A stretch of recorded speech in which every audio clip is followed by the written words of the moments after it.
Alors bonjour à tous, j'espère que vous allez bien. Aujourd'hui on se retrouve pour le test du Oppo Reno 4 Pro 5G.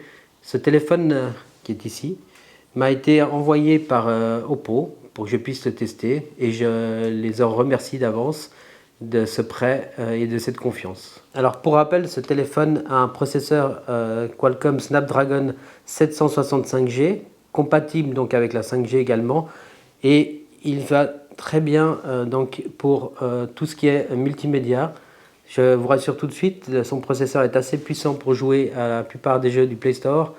Voilà, c'est pas le 865, mais il fera tourner tous les jeux. Je vous montrerai juste d'ailleurs un petit jeu à la fin de Call of Duty et vous verrez, ça tourne sans problème. Ça fait 2 semaines maintenant que je le teste comme smartphone personnel et je n'ai constaté aucun bug sur ce téléphone. Tout est fluide, tout marche bien. La surcouche ColorOS est très bien optimisée pour ce téléphone. En tout cas, elle marche super bien. Ici, on a la version ColorOS 7.2 sur ce téléphone. Donc vraiment une bonne petite surcouche et voilà, une très belle intégration. J'adore également ce petit swipe de côté qui vous ramène sur le fil d'actualité Google. Franchement, je trouve très bien intégré. Et on n'arrive pas sur ces surcouches maison où on arrive sur des trucs voilà, qui moi me plaisent pas. Là, je trouve l'intégration très bien avec le fil d'actualité de Google. Tout ce qui est donc la fluidité, pour rappel, il a un écran qui est capable d'afficher avec une fréquence de rafraîchissement de 90 Hz. Il est Full HD+, certifié 100% DCI P3 et une densité de pixels de 402 ppi. Autre chose, là on a la version, donc ça c'est le bleu galactique, sauf erreur, la couleur du téléphone, couleur bleu galactique. Alors à propos du téléphone, donc ici on a la version, donc Android 10 comme je vous ai dit, la version de ColorOS de 7.2. On a 12 Go de RAM sur ce téléphone, 12 Go, je vous laisse imaginer, c'est assez puissant quand même. Et on a également, normalement, il est où le stockage? Voilà, 256 Go de stockage. Donc ici on a la version 12 Go de RAM et 256 Go de stockage, vous aurez de quoi faire. Attention, vous ne pouvez pas étendre la mémoire de stockage, il n'y a pas d'emplacement carte micro SD. Le tiroir peut accueillir 2 cartes nano SIM, mais c'est tout, pas de carte micro SD pour rappel dans ce téléphone. Son poids de 172 grammes aussi en fait un téléphone qui est très agréable à tenir en main et le poids est très bien réparti. Je le tiens facilement, je peux le prendre grâce à son format assez étiré comme ça. Vous le tiendrez très bien en main, il n'y a aucun problème là-dessus. Pour la partie multimédia, ce téléphone donc a dual speaker, un en bas ici, le principal, et un autre ici. Donc quand vous regarderez une vidéo en contenu en paysage, vous serez bien en immersion avec le son de l'appareil. On va mettre tout de suite une petite vidéo. Donc voilà, je vous mets ici une vidéo. Ça c'est la bienvenue. Je vous rappelle que d'autres ne le font pas, donc vraiment c'est très intéressant. Donc le son sort bien d'ici. Je bouche le haut-parleur. J'ai déjà tout déballé. Et d'ici, ici, le haut-parleur frontal à l'avant, en haut de l'écran. Donc en plein écran, vous voyez ce que ça donne. Franchement, c'est très immersif.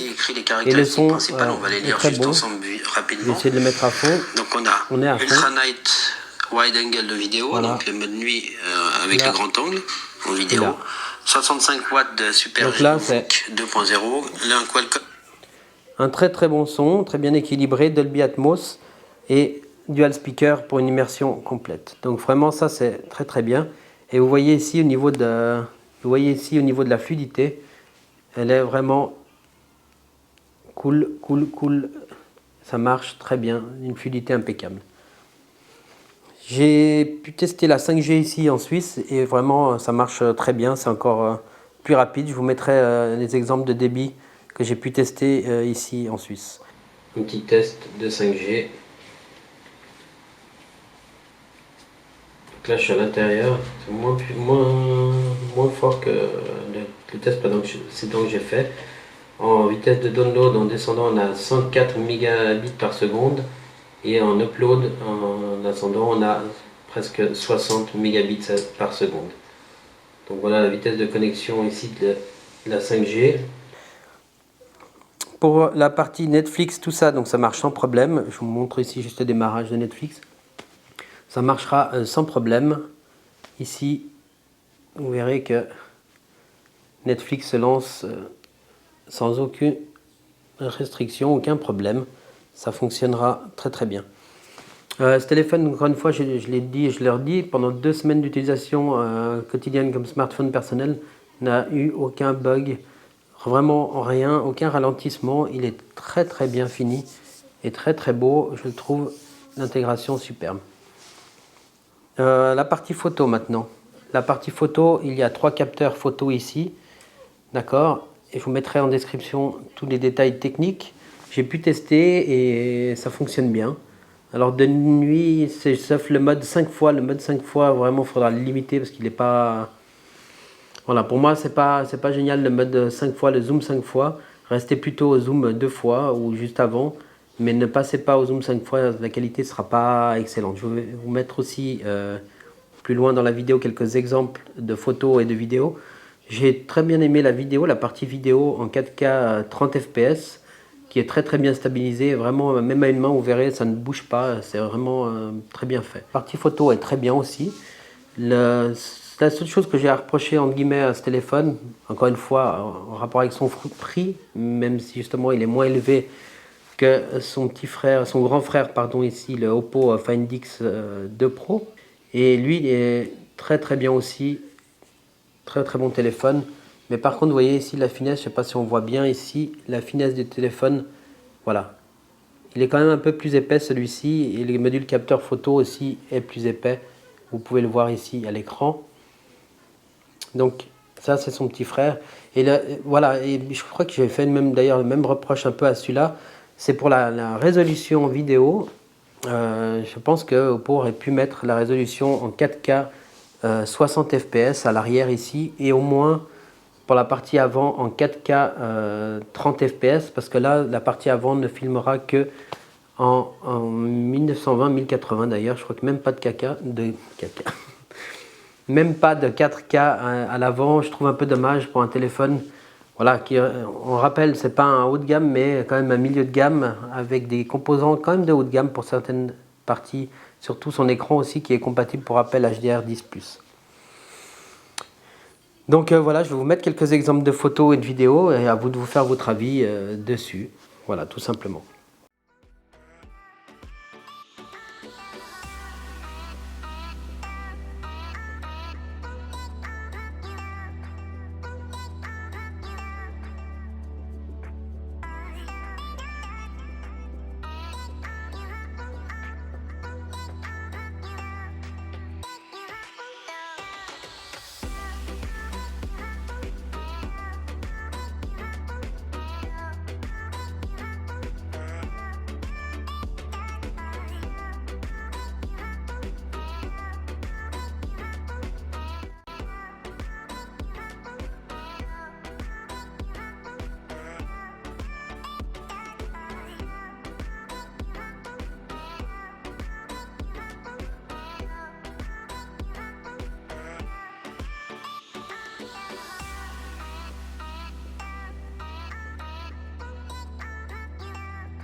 Voilà, donc là on filme en 4K à 30 images par seconde. Vous voyez la stabilisation de l'image ici qui a l'air plutôt correcte.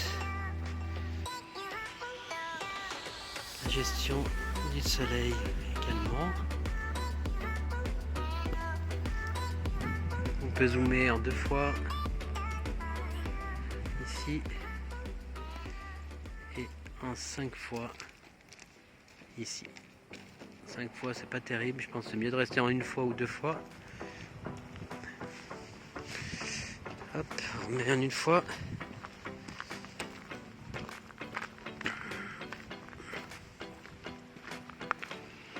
Là je marche normalement sur des gravillons.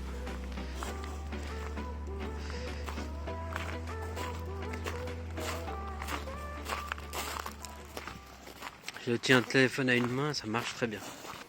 On va en rester là pour la partie des photos. Pour son autonomie, pardon. Question batterie. Le téléphone tiendra la journée pour un usage modéré. Par contre, c'est vrai que si vous êtes très très souvent dessus, la batterie va vite descendre.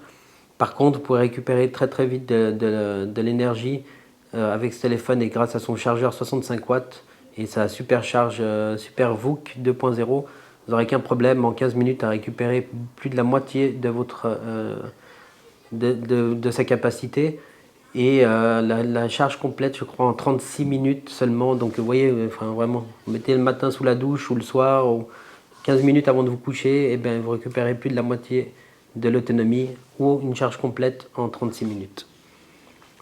Il y a deux méthodes de déverrouillage à ce téléphone. Vous avez soit le capteur d'empreinte ici sous l'écran qui fonctionne très bien, soit le déverrouillage par reconnaissance faciale. Tac, le petit cadenas est déverrouillé ici en haut, vous voyez, et vous pouvez swiper et vous loguer directement. Donc vraiment, ce téléphone est très très bien équilibré, je trouve, encore une fois pour son prix. Alors pour certaines personnes, ça sera toujours trop cher, évidemment. Et voilà, c'est dommage, mais franchement, il a de très très belles finitions. Il a un très très beau design, une agréable prise en main. Et puis voilà, il fera tourner quand même tous les jeux du Play Store sans aucun problème. Donc franchement, un beau téléphone très joli avec ce côté soft touch ici, qui prend pas facilement les traces de doigts, voire pas du tout, on voit pas des traces de doigts. Si je prends d'autres téléphones, vous verrez tout de suite les empreintes. Ici, on ne voit rien et franchement, il est du plus bel effet ce téléphone, personnellement je trouve. Et encore une fois, sa facilité de prise en main est très très agréable, je trouve ici. Voilà, donc je vais vous mettre un petit passage de Call of Duty pour vous montrer tout de suite. Tac, je vais juste baisser le son. Voilà, ça c'est Call of Duty qui se lance ici et vous verrez qu'il se lance sans aucun problème. Et c'est assez rapide, même avec ce processeur 765G. Alors d'autres vont commencer à vous faire un speech comme quoi il n'a pas, comment dire, il a le Snapdragon 865, mais je vous garantis que pour la plupart des gens et des gros jeux, ça tournera sans problème. Évidemment, encore une fois, ce sera pas tout à fond, comme à chaque fois je vous le rappelle. C'est pas le plus gros processeur, le plus puissant de chez Qualcomm, mais pour faire tourner la grande majorité des jeux et pour la grande majorité des gens, on n'aura pas besoin d'avoir tous les graphismes et les détails poussés à fond. Ça, c'est plutôt pour la partie des gros gamers, mais même comme ça, il fonctionnera sans problème. On peut aller voir d'ailleurs dans les paramètres. Je vais essayer de le régler ici.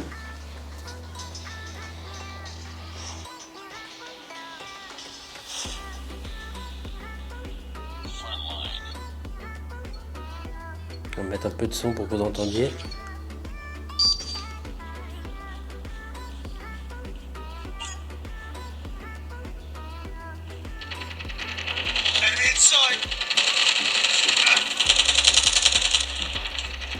Je ne vois aucun lag ici.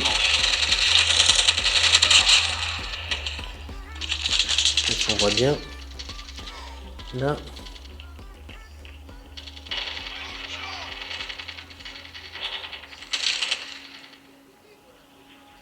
Vous voyez ici le ciel, tout, je vois pas aucun freeze.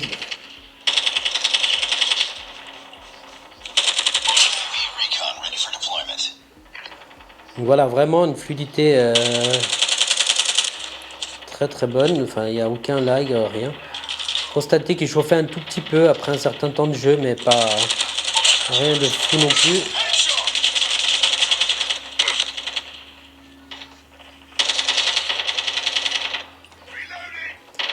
Donc vraiment voilà, un bon petit jeu pour le jouer, se détendre, regarder de la vidéo, des contenus multimédia. Vraiment, rien à redire là-dessus.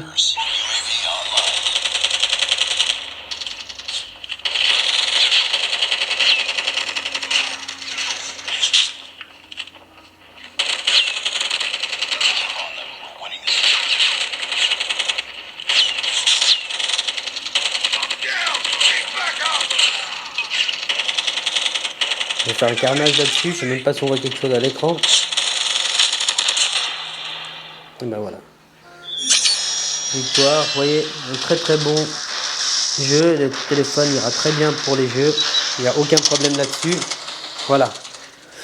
Donc voilà, pour la partie jeu, on a fait le tour. L'autonomie, c'est bon aussi. La partie photo également. Donc vraiment, ce téléphone, moi, Il me plaît bien, et voilà, j'en ai déjà trop, malheureusement je ne pourrais pas le garder. Mais voilà, c'est un téléphone que j'aurais bien gardé comme téléphone personnel, du vu de sa polyvalence et de sa légèreté, de sa prise en main et de ce qu'il offre. Franchement, il a quasi tout d'un haut de gamme, si ce n'est juste la partie CPU qui est un tout petit peu, qui n'est pas le 865, et juste pour sa partie de manque de résolution en 4K 60 fps, ça c'est dommage, c'est mon seul regret. Et voilà, l'autonomie évidemment qu'on aurait pu faire un peu plus, mais franchement, avec sa charge rapide, il n'y a aucun problème à récupérer de l'autonomie très facilement et très rapidement. Voilà. Donc voilà, si vous avez des questions, n'hésitez pas à les poser en commentaire, j'y répondrai volontiers. N'oubliez pas comme d'habitude, si vous avez aimé la vidéo, on like, on s'abonne, on partage. Et surtout, on s'abonne, c'est très important pour notre chaîne, vous le savez. Sur ce, je vous dis merci et à très bientôt dans une prochaine vidéo. C'était Louise Androphone Tech.